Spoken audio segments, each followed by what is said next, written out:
উমরের কিছু fan follower, আমরা ঠাকুরগাঁও আসছিলাম, ফান্ড কালেক্ট করতেছি, মানবিক কাজ করতেছি, বাট তারা আমাদের এখানে ডিস্টার্ব করছে, সিনক্রেট করছে। আমরা 22,000 টাকা তুলতে পারছি, এখানে হয়তো লাখখানিক টাকা বা আর 100 টাকা হলেও বেশি তোলা যেত। অ্যান্ড উমর এটার মধ্যে জড়িত, হয়তো ঠাকুরগাঁও আসছে, পোস্ট দেখছে, তার কিছু ফ্যান ফলোয়ারকে বলছে যে বিলাল ভাই যাচ্ছে অথবা যাবে, ডিস্টার্ব করো যাতে কাজ না করতে পারে। আমি বলতেছি আগামী 24 ঘন্টার মধ্যে উমরের ফ্যান ফলোয়ারদের দৃষ্টি আকর্ষণ করছি, ওরা কি করবে জানি না, বাট উমর যদি এটা নিয়ে কথা না বলে, মাফ যদি না চায় ওর ফ্যান ফলোয়ার, গাজীপুর ছাড়া বাকি 63টা জেলায় উমর বয়কট।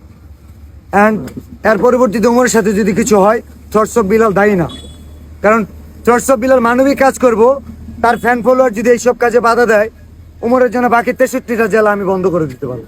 এটা লাস্ট ওয়ার্নিং উমর, এটা তোমার জন্য লাস্ট ওয়ার্নিং।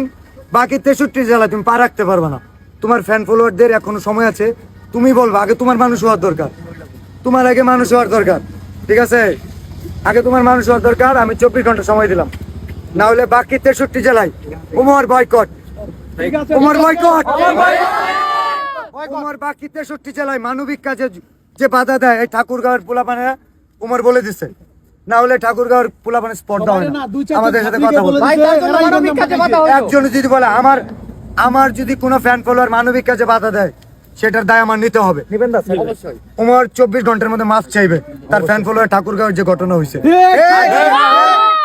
না, আর যদি না হয় গাজীপুর তার এলাকায়, এটা ছাড়া বাকি 63 জেলায় উমরকে ওপেন চ্যালেঞ্জ, আমি বয়কট। কারণ উমর প্রবেশ করতে পারবে না বাংলাদেশের কোনো জেলায়।